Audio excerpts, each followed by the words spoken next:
लेकिन अगर एक कांटा चुभता है तो पूरा शरीर परेशान रहता है। अब हमने तय कर लिया है उस कांटे को निकाल के रहेंगे।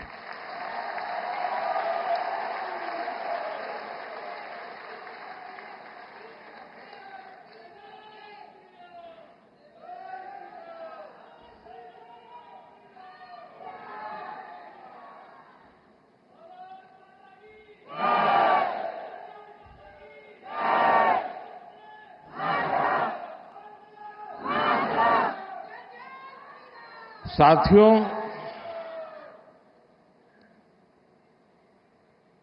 नाइनटीन 1947 में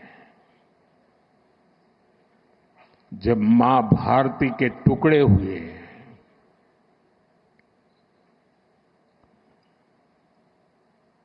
कटनी चाहिए थी तो जंजीरें, लेकिन काट दी गई भुजाएं।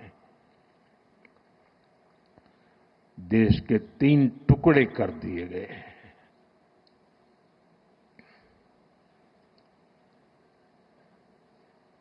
और उसी रात पहला आतंकवादी हमला कश्मीर की धरती पर हुआ।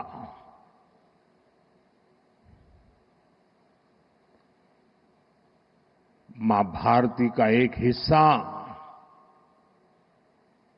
आतंकवादियों के बलबूते पर, मुजाहिदों के नाम पर पाकिस्तान ने हड़प ले लिया।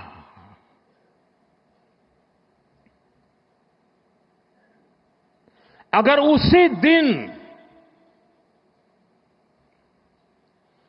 इन मुजाहिदों को मौत के घाट उतार दिया गया होता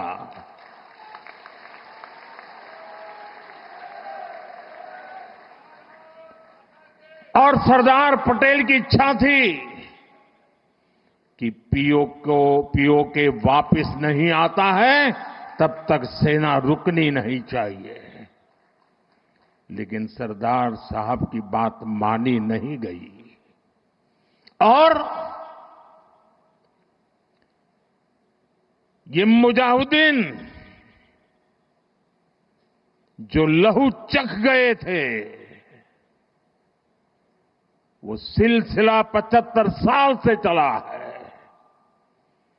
पहलगाम में भी उसी का विकृत रूप था। 75 साल तक हम झेलते रहे और पाकिस्तान के साथ जब युद्ध का नौबत आई, तीनों बार भारत की सैन्य शक्ति ने पाकिस्तान को धूल चटा दी।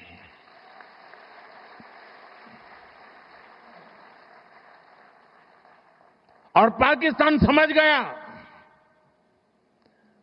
कि लड़ाई में वो भारत से जीत नहीं सकते हैं और इसलिए उसने प्रॉक्सी वॉर चालू किया। सैन्य प्रशिक्षण होता है, सैन्य प्रशिक्षित आतंकवादी भारत भेजे जाते हैं और निर्दोष निहत्थे लोग कोई यात्रा करने गया है, कोई बस में जा रहा है, कोई होटल में बैठा है, कोई टूरिस्ट बन के जा रहा है, जहां मौका मिला वे मारते रहे, मारते रहे, मारते रहे और हम सहते रहे। आप मुझे बताइए, क्या ये अब सहना चाहिए? क्या गोली का जवाब गोले से देना चाहिए? ईंट का जवाब पत्थर से देना चाहिए? ये कांटे को जल मुठ से उखाड़ देना चाहिए।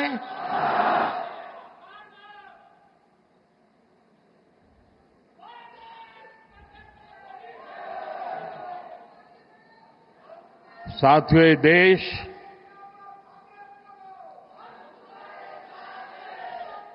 उस महान सांस्कृतिक परंपरा को लेकर के चला है, वसुधैव कुटुंबकम।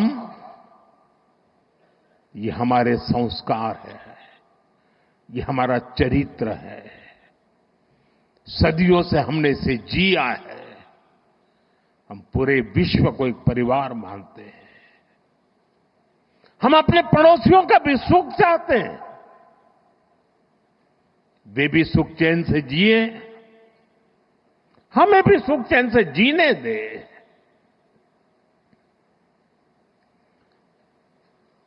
ये हमारा हजारों साल से चिंतन रहा है।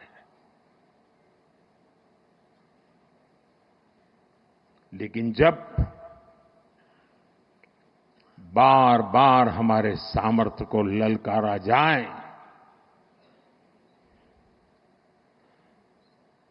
तो ये देश वीरों की भी भूमि है।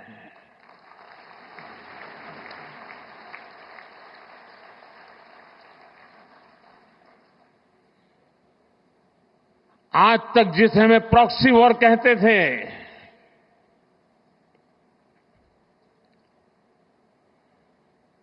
6 मई के बाद जो दृश्य देखे गए, उसके बाद हम इसे प्रॉक्सी वॉर कहने की गलती नहीं कर सकते हैं। और इसका कारण है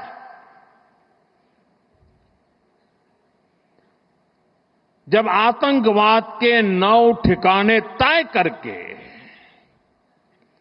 22 मिनट में, साथियों 22 मिनट में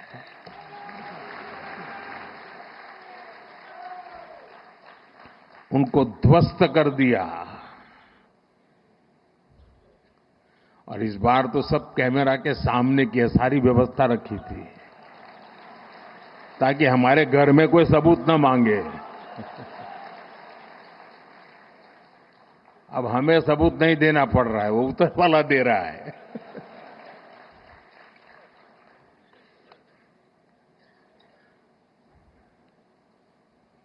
और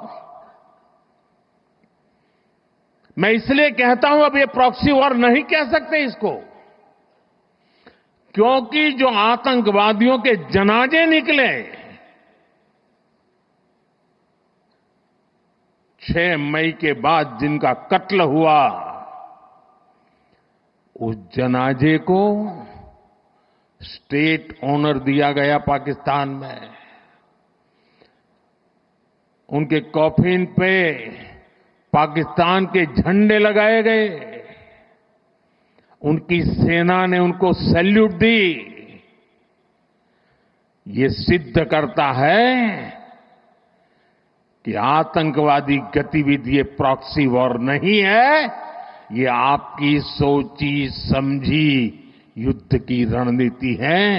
आप वॉर ही कर रहे हैं तो उसका जवाब भी वैसे ही मिलेगा।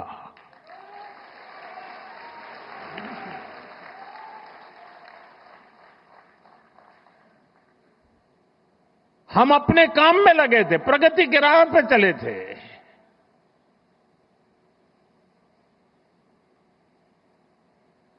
हम सबका भला चाहते हैं और मुसीबत में मदद भी करते हैं।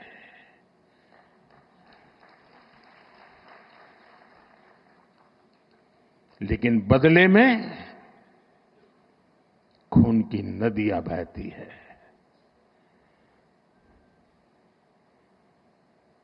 मैं नई पीढ़ी को कहना चाहता हूं,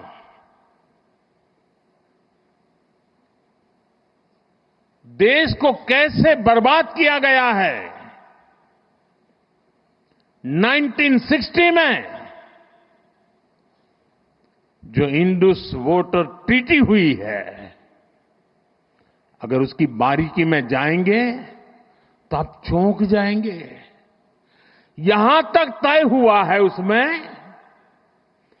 कि जो जम्मू कश्मीर की अन्य नदियों पर डैम बने हैं, उन डैम का सफाई का काम नहीं किया जाएगा, डिसिल्टिंग नहीं किया जाएगा, सफाई के लिए जो नीचे की तरफ गेट है वो नहीं खोले जाएंगे।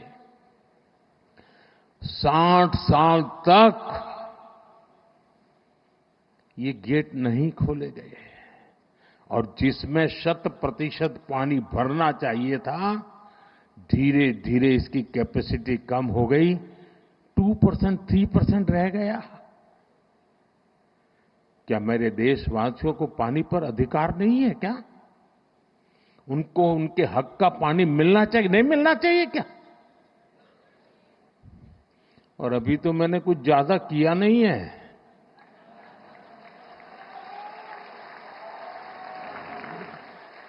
अभी तो हमने कहा है कि हमने इसको एबेंस में रखा है, वहां पसीना छूट रहा है। और हमने डैम थोड़े खोल करके सफाई शुरू की। जो कूड़ा कचरा था वो निकाल रहे हैं, इतने से वहां फ्लड आ जाता है। साथियों, हम किसी से दुश्मनी नहीं चाहते हैं, हम सुख चैन की जिंदगी जीना चाहते हैं। हम प्रगति भी इसलिए करना चाहते हैं कि विश्व की भलाई में हम भी कुछ योगदान कर सके।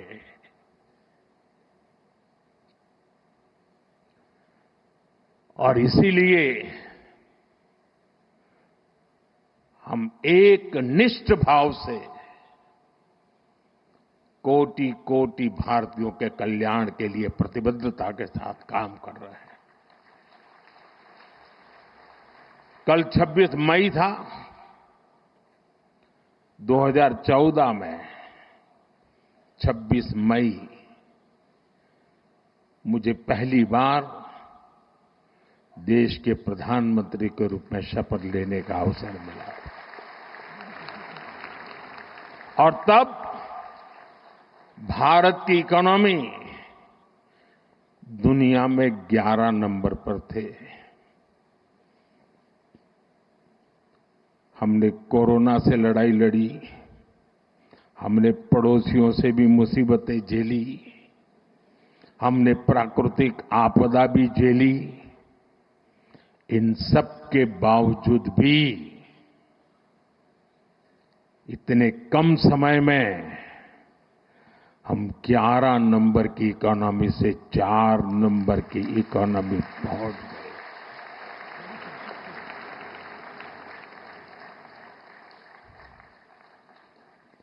क्योंकि हमारा ये लक्ष्य है, हम विकास चाहते हैं, हम प्रगति चाहते हैं।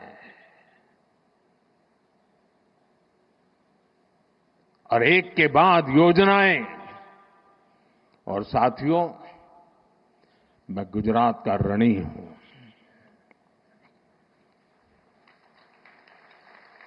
इस मिट्टी ने मुझे बड़ा किया है।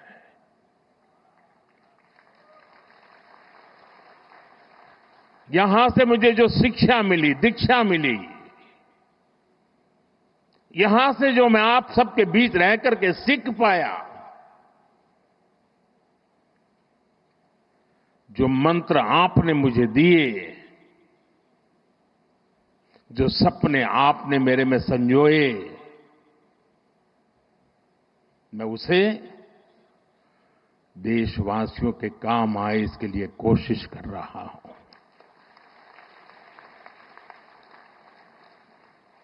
मुझे खुशी है कि आज गुजरात सरकार ने शहरी विकास वर्ष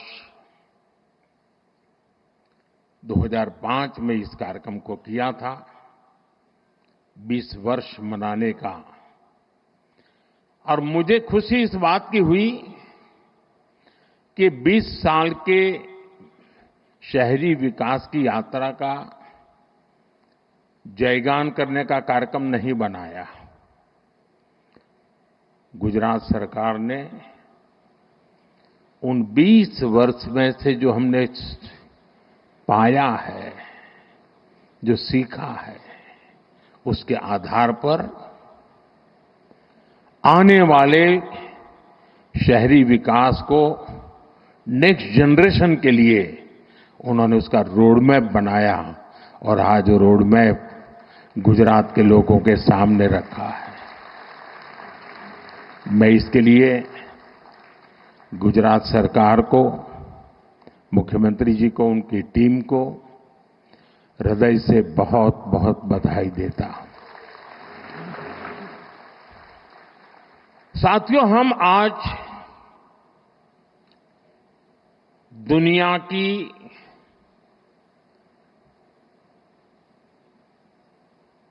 चौथी इकोनॉमी बने हैं। किसी को भी संतोष होगा कि अब जापान को भी पीछे छोड़ करके हम आगे निकल गए। और मुझे याद है, हम जब 6 से 5 बने थे तब देश में और ही उमंग था, बड़ा उत्साह था, खास करके नौजवानों में। और उसका कारण ये था कि 250 साल तक जिन्होंने हम पर राज किया था ना, उस यूके को पीछे छोड़ करके हम 5 बने थे। लेकिन अब 4 बनने का आनंद जितना होना चाहिए उससे ज्यादा 3 कब बनोगे इसका दबाव बढ़ रहा है। अब देश इंतजार करने को तैयार नहीं है, और अगर कोई ने इंतजार करने के लिए कहा तो पीछे से नारा आता है, मोदी है तो मुमकिन है।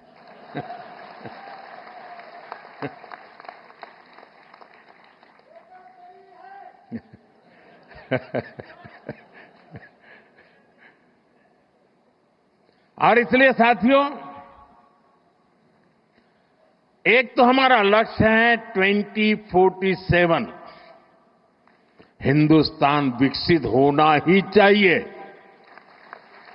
No compromise. आजादी के 100 साल हम ऐसे ही नहीं बिताएंगे। आजादी के 100 साल ऐसे मनाएंगे कि दुनिया में विकसित भारत का झंडा फहरता होगा।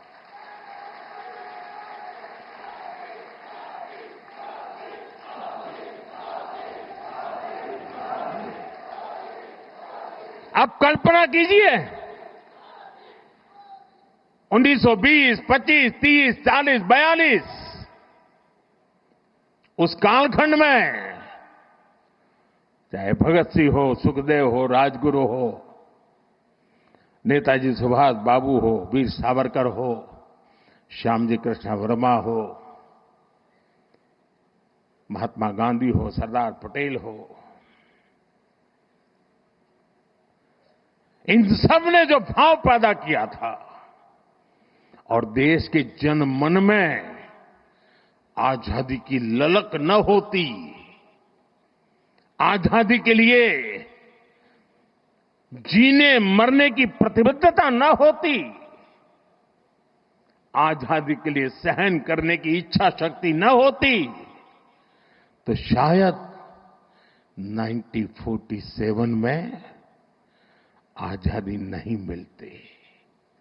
ये इसलिए मिली कि उस समय जो 25-30 करोड़ आबादी थी, वे बलिदान के लिए तैयार हो चुकी थी।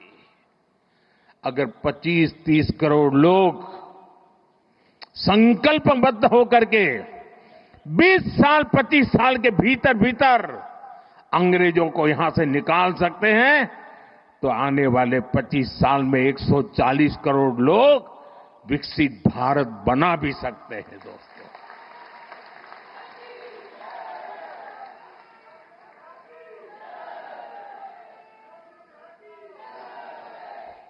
और इसलिए 2030 में जब गुजरात के 75 वर्ष होंगे, मैं समझता हूं कि हमने अभी से 30 में होंगे ना, 35 में जब गुजरात के 75 वर्ष होंगे, हमने अभी से नेक्स्ट 10 ईयर का पहले एक प्लान बनाना चाहिए कि जब गुजरात के 75 होंगे तब गुजरात यहां पहुंचेगा। उद्योग में यहां होगा, खेती में यहां होगा, शिक्षा में यहां होगा, खेलकूद में यहां होगा। हमें एक संकल्प ले लेना चाहिए और जब गुजरात 75 का हो, उसके 1 साल के बाद जो ओलंपिक होने वाला है, देश चाहता है कि वो ओलंपिक हिंदुस्तान में हो।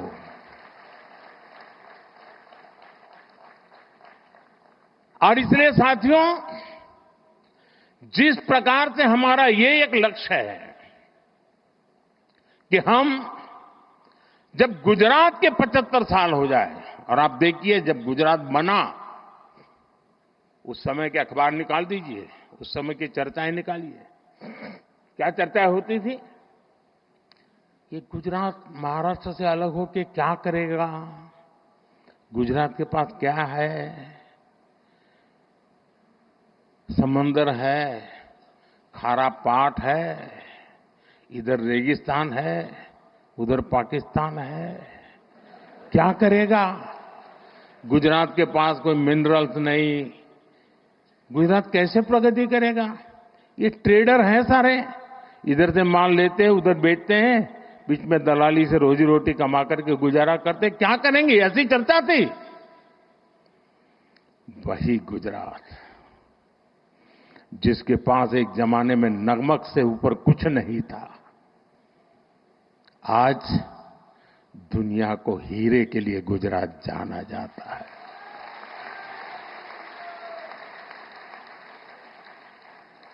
कहां नमक, कहां हीरे, ये यात्रा हमने काटी है। और इसके पीछे सुविचारित रूप से प्रयास हुआ है, योजनाबद्ध तरीके से कदम उठाए हैं। हमारे यहां आमतौर पर गवर्नेंस के मॉडल की चर्चा होती है कि सरकार में साइलोज ये सबसे बड़ा संकट है। एक डिपार्टमेंट दूसरे से बात नहीं करता है, एक टेबल वाला दूसरे टेबल वाले से बात नहीं करता है, ऐसी चर्चा होती है। कुछ मात्रा में सही भी होगा, लेकिन उसका कोई सॉल्यूशन है क्या। मैं आज आपको बैकग्राउंड बताता हूं। ये शहरी विकास वर्ष अकेला नहीं, हमने उस समय हर वर्ष को किसी न किसी एक विशेष काम के लिए डेडिकेट करते थे। जैसे 2005 में शहरी विकास वर्ष मना गया। एक साल ऐसा था जब हमने कन्या शिक्षा के लिए डेडिकेट किया था। एक वर्ष ऐसा था जो हमने पूरा टूरिज्म के लिए डेडिकेट किया था। इसका मतलब ये नहीं कि बाकी सब काम बंद करते थे, लेकिन सरकार के सभी विभागों को उस वर्ष अगर फॉरेस्ट डिपार्टमेंट है तो उसको भी अर्बन डेवलपमेंट में वो कंट्रीब्यूट क्या कर सकता है, हेल्थ विभाग है तो अर्बन डेवलपमेंट ईयर में कंट्रीब्यूट क्या कर सकता है, जल संरक्षण मंत्रालय है तो वो अर्बन डेवलपमेंट में क्या कंट्रीब्यूट कर सकता है, टूरिज्म डिपार्टमेंट है तो वो अर्बन डेवलपमेंट में क्या कंट्रीब्यूट कर सकता है।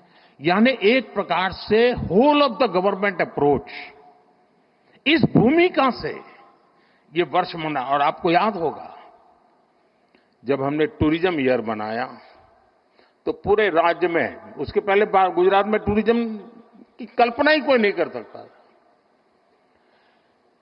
विशेष प्रयास किया गया। उसी समय एड कैंपेन चलाया, कुछ दिन को गुजारा गुजरात में। एक एक चीज उसमें से निकली, उसी में से रणोत्सव निकला, उसी में से स्टैच्यू ऑफ यूनिटी बना, उसी में से आज सोमनाथ का विकास हो रहा है, गिर का विकास हो रहा है, अंबाजी का विकास हो रहा है, एडवेंचर स्पोर्ट्स आ रही हैं, यानी एक के बाद एक चीजें डेवलप होने लगी। वैसे ही जब अर्बन डेवलपमेंट ईयर बनाया, और मुझे याद है मैं राजनीति में नया नया आया था, और कुछ समय के बाद हम अहमदाबाद म्युनिसिपल कॉरपोरेशन सबसे पहले जीते।